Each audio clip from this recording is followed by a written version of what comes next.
우리의 신앙을 고백합니다. 전능하사 천지를 만드신 하나님 아버지를 내가 믿사오며 그 외아들 우리 주 예수 그리스도를 믿사오니 이는 성령으로 잉태하사 동정녀 마리아에게 나시고 본디오 빌라도에게 고난을 받으사 십자가에 못 박혀 죽으시고 장사한 지 사흘 만에 죽은 자 가운데서 다시 살아나시며 하늘에 오르사 전능하신 하나님 우편에 앉아 계시다가 저리로서 산자와 죽은 자를 심판하러 오시리라.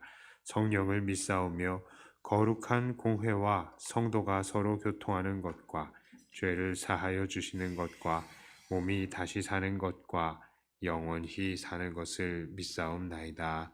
아멘. 찬송가 544장입니다.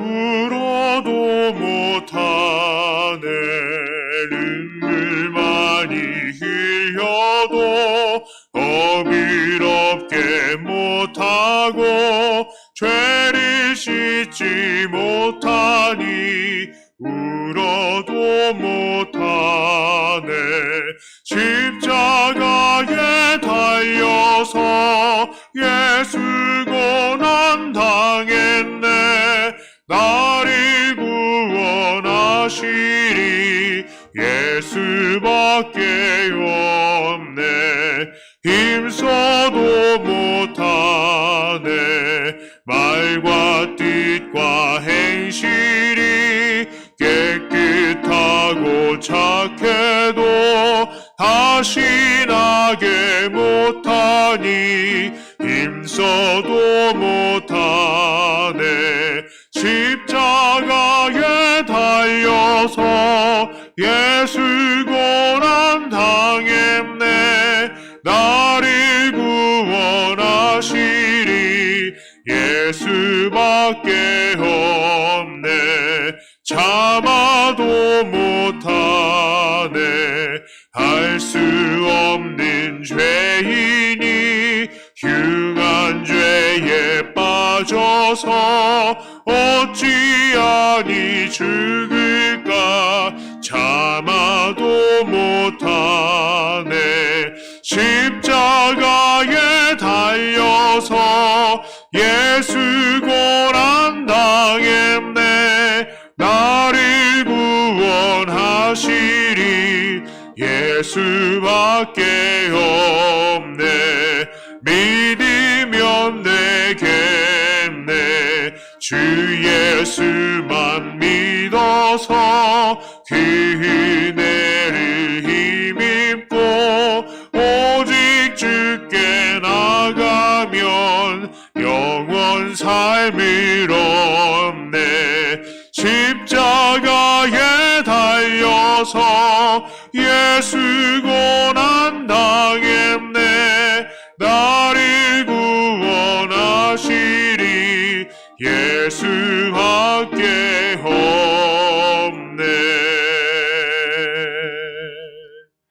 아멘. 하나님 말씀은 잠언 1장 7절 말씀입니다.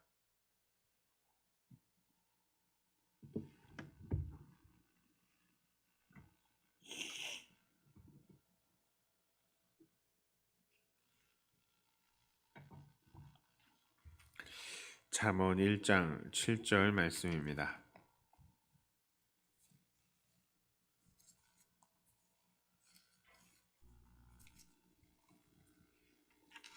시편은 우리가 금요일 날 저녁에 하니까요. 잠언을 하도록 하겠습니다. 잠언 1장 7절 말씀 제가 봉독해 올립니다. 여호와를 경외하는 것이 지식의 근본이거늘 미련한 자는 지혜와 훈계를 멸시하느니라. 아멘.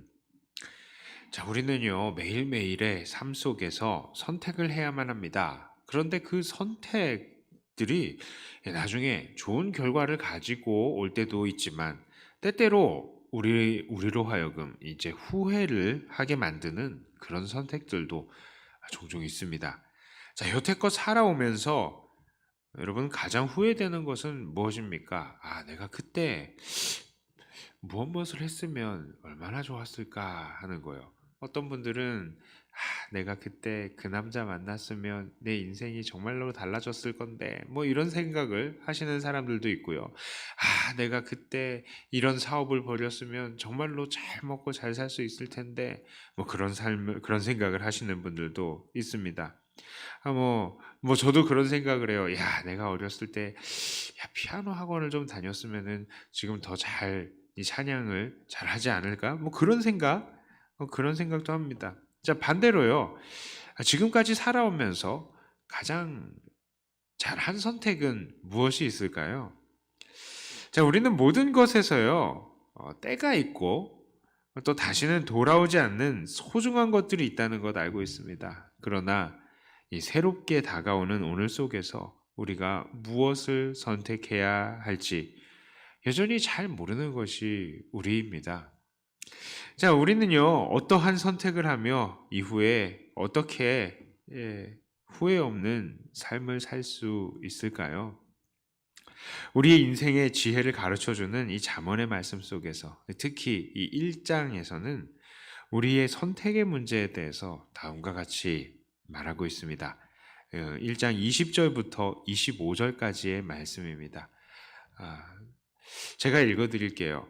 지혜가 길거리에서 부르며 광장에서 소리를 높이며 시끄러운 길목에서 소리를 지르며 성문 어귀와 성중에서 그 소리를 발하여 이르되 너희 어리석은 자들은 어리석음을 좋아하며 거만한 자들은 거만을 기뻐하며 미련한 자들은 지식을 미워하니 어느 때까지 하겠느냐. 나의 책망을 듣고 돌이키라. 보라, 내가 나의 영을 너희에게 부어주며 내 말을 너희에게 보이리라. 내가 불렀으나 너희가 듣기 싫어하였고 내가 손을 폈으나 돌아보는 자가 없었고 도리어 나의 모든 교훈을 멸시하며 나의 책망을 받지 아니하였은즉. 자, 갈림길에서 이 길목에서 소리를 지르는 거예요. 지혜가. 자, 지혜가 흔해 빠진 것 같습니다. 너무 재미가 없고요. 따분한 이 꼰대의 책망과 같은 그런 것처럼 느껴져요. 선택권은 마치 우리들에게 있는 것 같습니다. 왜 그러냐면 지혜가 야 제발 나에게 귀를 기울여줘 하고 호소를 하고 있기 때문이죠.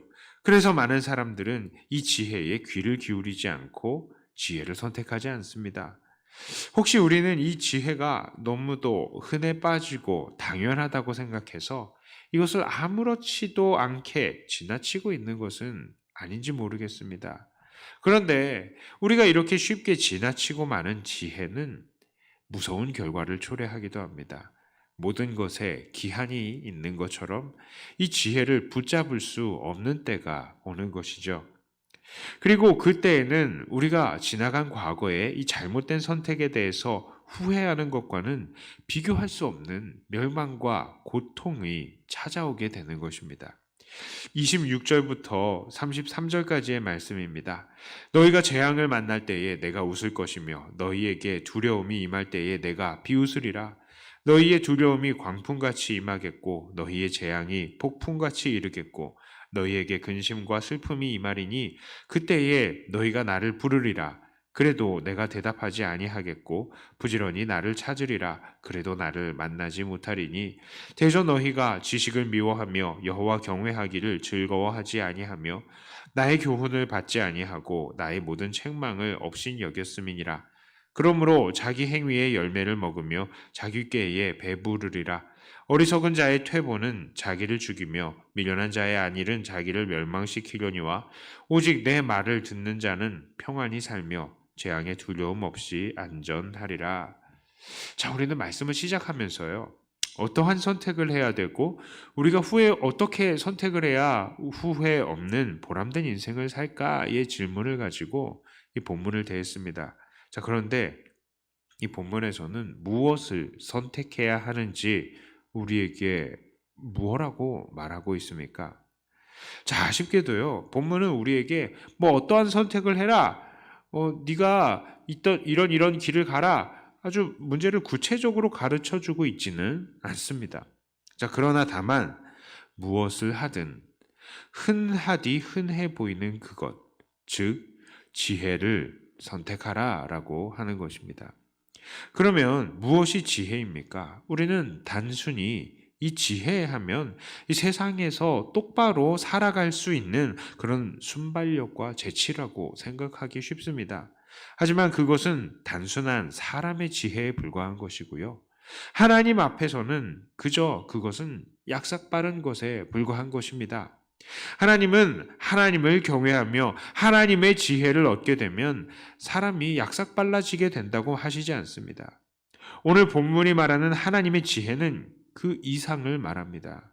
본문이 말하는 지혜는 사람의 지혜가 아닌 바로 하나님의 영으로 충만한 결과를 말하고 있는 것이에요. 성경을 오늘 많이 읽는 부분인데 제가 한 구절을 더 읽어드리겠습니다. 이것은 고린도전서 2장 6절부터 13절까지의 말씀이에요. 그러나 우리가 온전한 자들 중에서는 지혜를 말하노니 이는 이 세상의 지혜가 아니요 또 이 세상에서 없어질 통치자들의 지혜도 아니요 오직 은밀한 가운데 있는 하나님의 지혜를 말하는 것으로서 곧 감추어졌던 것인데 하나님이 우리의 영광을 위하여 만세전에 미리 정하신 것이라. 이 지혜는 이 세대의 통치자들이 한 사람도 알지 못하였나니 만일 알았더라면 영광의 주를 십자가에 못 박지 아니하였으리라. 기록된 바 하나님이 자기를 사랑하는 자들을 위하여 예비하신 모든 것은 눈으로 보지 못하고 귀로 듣지 못하고 사람의 마음으로 생각하지 못하였다 함과 같으니라. 오직 하나님이 성령으로 이것을 우리에게 보이셨으니 성령은 모든 것 곧 하나님의 깊은 것까지도 통달하시느니라. 사람의 일을 사람의 속에 있는 영 외에 누가 알리오? 이와 같이 하나님의 일도 하나님의 영 외에는 아무도 알지 못하느니라. 우리가 세상의 영을 받지 아니하고 오직 하나님께로부터 온 영을 받았으니 이는 우리로 하여금 하나님께서 우리에게 은혜로 주신 것들을 알게 하려 하심이라. 우리가 이것을 말하거니와 사람의 지혜가 가르친 말로 아니하고 오직 성령께서 가르치신 것으로 하니 영적인 일은 영적인 것으로 분별하느니라. 아멘. 누가 가장 지혜로운 사람입니까? 공부를 많이 한 가방끈이 긴 사람입니까? 돈이 많아서 노후 대책을 잘 해놓은 사람입니까? 아닙니다. 오직 성령에 충만한 사람이 진실로 지혜로운 사람이다 라고 할 수 있는 것입니다. 왜냐하면 성령께서는 그 누구보다도 하나님에 대해서 잘 알고 계신 분이시기 때문입니다. 다시 처음으로 돌아가 봅니다. 우리는 어떠한 선택을 해서 보람된 삶을 살아갈까에 대해서 관심을 가지고 있죠. 어떠한 선택을 해야 돈을 많이 모으고 어떠한 선택을 해야 남들에게 존경을 받는 그런 삶을 사는 그렇게 후회 없는 삶을 살까 이런 것들을 신경 쓰죠. 하지만 하나님은 그런 것과는 상관없이 정말로 하나님을 경외하며 성령이 충만하여서 하나님께서 우리에게 가르치시는 하나님의 지혜와 훈계 앞에 겸손히 엎드리는 것, 그것이 가장 중요하다. 이것을 말씀하고 계시는 겁니다. 왜 그렇습니까? 아무리 성공하고요, 아무리 똑똑하고 아무리 돈이 많으면 무엇합니까? 우리가 그 모든 것을 자랑하지 못할 심판의 날에 그것들이 아무 소용이 없어지기 때문입니다. 그때에 남는 것은 내가 하나님을 어떻게 경외하면서 얼마나 성령 안에서 하나님과 교제하면서 살았는가, 그것이 문제가 되기 때문입니다. 그래서 성령으로 충만한 것, 이것을 통하여서 우리가 지혜를 얻는 것, 이것이 우리에게 가장 중요한 것이고 우리의 삶 속에서 가장 먼저 우리가 선택해야 하는 문제라는 것을 우리는 이 말씀을 통해서 깨달아 알게 되는 것입니다.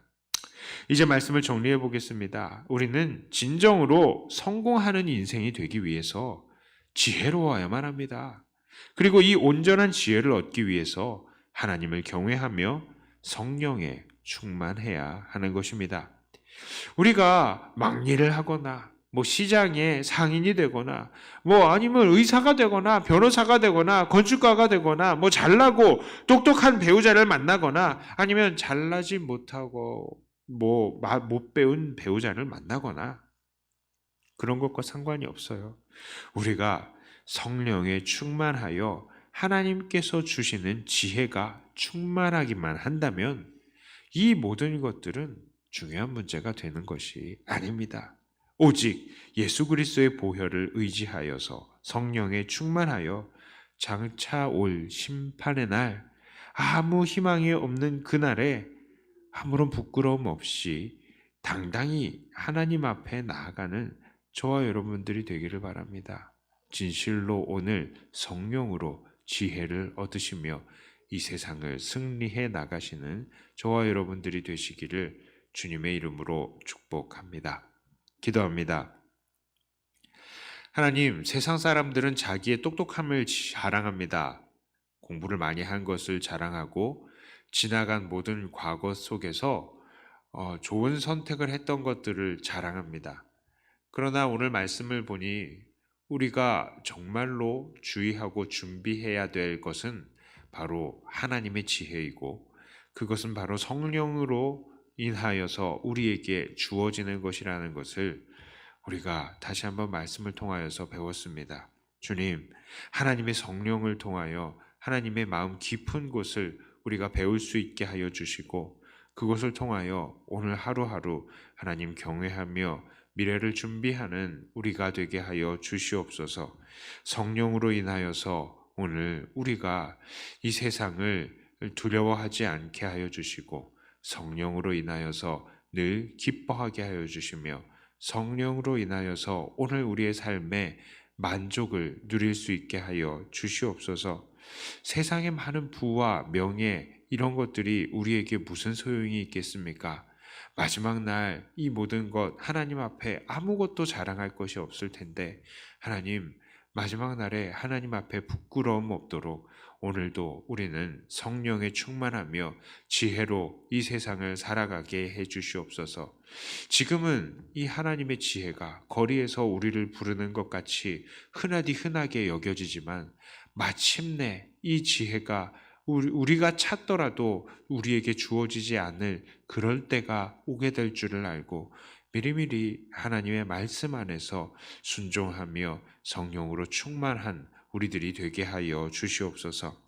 감사드립니다. 이 시간에 기도할 때에도 주의 성령으로 우리를 충만케 하여 주실 줄을 믿고 우리 주 예수님 이름으로 간절히 기도드리옵나이다. 아멘. 하늘에 계신 우리 아버지여, 이름이 거룩히 여김을 받으시오며 나라의 임하옵시며 뜻이 하늘에서 이룬 것 같이 땅에서도 이루어지이다. 오늘날 우리에게 일용할 양식을 주옵시고 우리가 우리에게 죄 지은 자를 사하여 준 것 같이 우리 죄를 사하여 주옵시고 우리를 시험에 들게 하지 마옵시고 다만 악에서 구하옵소서. 되게 나라와 권세와 영광이 아버지께 영원히 있사옵나이다. 아멘. 받은 말씀 가지고 또 교회를 위해서 기도하시고 각자 가지고 나오신 기도 제목으로 기도하시다가 돌아가도록 하겠습니다.